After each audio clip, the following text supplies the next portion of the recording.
Morning. G'day. Nice to see you all. Hi everyone, I'm Darryl Sweeney, Detective Superintendent. I'm the current officer in charge of the investigation into the explosion, the first explosion at the Pike River mine in 2010. Thanks for coming today. I'll read a brief statement just outlining what we're doing at the moment, and then I can take a few questions. Thanks. Recent imaging from the borehole drilling program at the Pike River mine indicates the possibility of human remains in the vicinity of Borehole 6 in our current drilling operation. Over the last 3 weeks, police have drilled and imaged another 3 boreholes at the site, which have resulted in images that are very useful for the ongoing investigation. Borehole 6 is an area where men were known to be building a stopping or a wall in the mine when it first exploded on the 19th of November 2010. Some of the images captured from that borehole indicate the possibility of human remains. As such, we've had a process for a while now. We've engaged 2 pathologists who viewed the images, and they say they're unable to determine forensically whether the images definitively show human remains. But on that basis, police have been out, and we've been on the West Coast this week and spoken to the families of 3 men who were believed to be working in that area at that time. And we're committed to keeping the miners' families informed at each step of the investigation, of which this is a significant one. We update them regularly. I'd also highlight that despite 12 years since the explosion, this is still quite distressing for the families, and the news is, it is concerning to them, and these are their loved ones. We recognise the difficult process for the families of the 29 men killed at Pike River. Whilst we can't say with any certainty that we've located human remains, and having viewed the imagery myself, what I can say is that there are indications of clothing and equipment that you would associate with the miners being at that site. And the pathologists are rightly conservative because they can't get into the mine to access that particular area. We've shared some of that imagery with the families as we've informed them, and look, our thoughts are always with them. Just in terms of the borehole program, work began in January this year. We have completed an additional 10 by the end of this month, and weather permitting, we hope to be finished the borehole program by the end of May.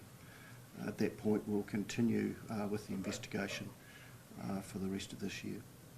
Thanks. Given that you can't identify that they are remains 100%, do you know that there were only 3 men working in that specific? Is that how you know which families to have gone to? That's right.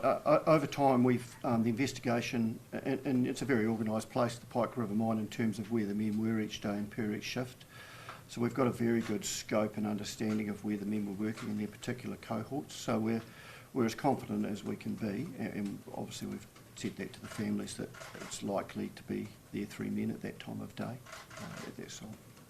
The families I've spoken to this morning are very complimentary of the police work, given the amount of years that they've been waiting for the information just like this. Are you happy with the way the program's going? Yes, I am. You'll realise I'm recently into the investigation, but there's a very dedicated, caring team that have constant contact with the families, and of course we're always on the West Coast and have been this week speaking with them, and we endeavour to share what we can, bearing in mind it's an active investigation. They're also really hopeful for a prosecution one day down the track. Obviously it's early to speak about that, but is that the path that this might be heading in? Look, it's a criminal investigation. We're well down the track, and this borehole program will signal the end of our presence at the mine in terms of the physical investigation, and then we'll be back reviewing with independent experts everything we've got, and we'll be looking to make some decisions, I hope, by the end of the year. So what's the actual length or time frame of that investigation? Well, it's been 12 years now since the explosion, so it's a unique investigation. It's been ongoing for quite a time now, but really intensely since 2019. The police have picked up again.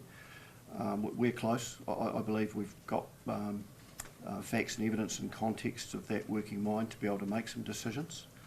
We don't like putting timings on things, but of course, as I said, probably by the end of the year, I expect we'll be in a position to make some decisions. Do you foresee some arrests? Well, we're in a criminal investigation, so, we're assessing, of course, people, individuals, and just how the mine ran, but I really can't go into the detail at the moment of where that will end up. But clearly the police are involved, so we've got that view. I know you have covered this off just a few moments ago, but just again, how certain are you that these are actually remains?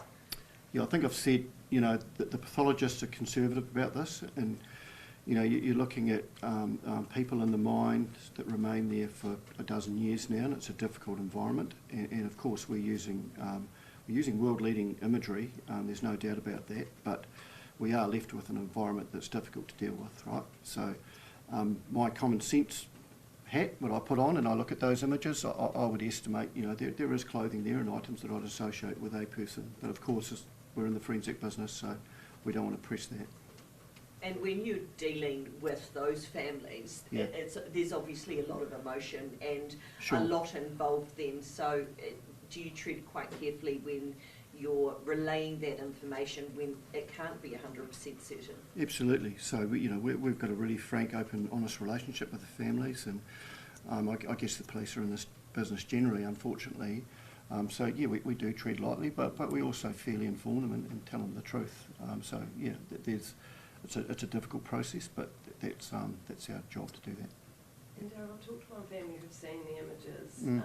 and they say what strikes them is how clear, given they were told everything was dust at the start of all of this, they Yeah. say how you could walk down there in your slippers, essentially, it looks very clear, and is that what you've witnessed? It is, yeah. The Borehole project and the thought efforts and engineering that's gone into it and the camera gear are quite exceptional. So it is providing us what I'd call forensic imaging of that mine, and it's very clear. But at the end of the day, it's a coal mine and it's a difficult environment. Yeah. Are you able to say how many individuals you're assessing in terms of the criminal investigation? No, not at the moment. You'll appreciate there's been a long history and much of it public, but at this point we're sort of retrenching back to our investigation and making those assessments. Are there any final questions? Great, thanks very much. Thanks very much. Cheers. Thank you.